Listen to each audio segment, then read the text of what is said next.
Salut!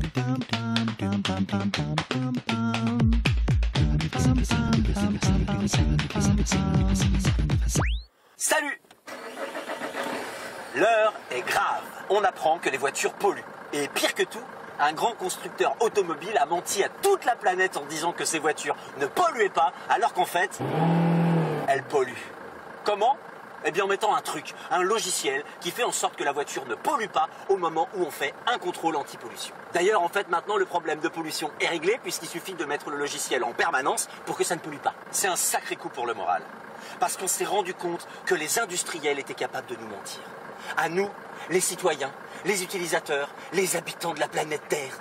Alors que fera-t-on si un jour on apprend que le tabac est en fait mauvais pour la santé? Que fera-t-on si on apprend que sur une pomme de supermarché, il y a plus de pesticides que de pommes? Et si Auchan se mettait à faire du guacamole sans avocat, uniquement avec de l'huile et des colorants?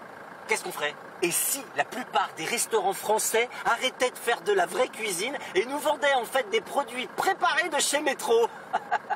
Le délire. Qu'est-ce qu'on ferait? Qu'est-ce qu'on ferait si on découvrait qu'il y avait du bœuf dans les lasagnes au cheval? Qu'est-ce qu'on ferait si on découvrait que le désherbant miracle de Monsanto qui ne pollue pas, en fait pollue quand même? Et vachement. Et beaucoup.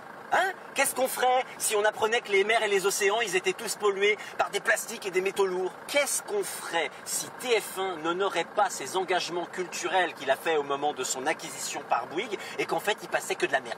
Imaginez qu'un gouvernement se fasse élire pour faire baisser le chômage et qu'il ne le fasse pas. Imaginez qu'on découvre qu'un grand parti politique a triché sur ses comptes de campagne. Qu'est-ce qu'on ferait si un pays défenseur des libertés mettait en place un outil de surveillance des masses, un peu comme dans toutes les dictatures? Qu'est-ce qu'on ferait? Qu'est-ce qu'on ferait si on apprenait que les laboratoires Servier avaient commercialisé un médicament qui avait en fait tué des milliers de gens? Alors, qu'est-ce qu'on ferait? On se battrait, c'est certain, pour que ça change. Heureusement, la maladie d'Alzheimer continue à progresser en France et demain, vous comme moi, nous aurons tout oublié. Les unes de journaux auront changé et les scandales aussi. Alors, tous ensemble, restons aveugles et surtout, n'oublions pas d'être formidables.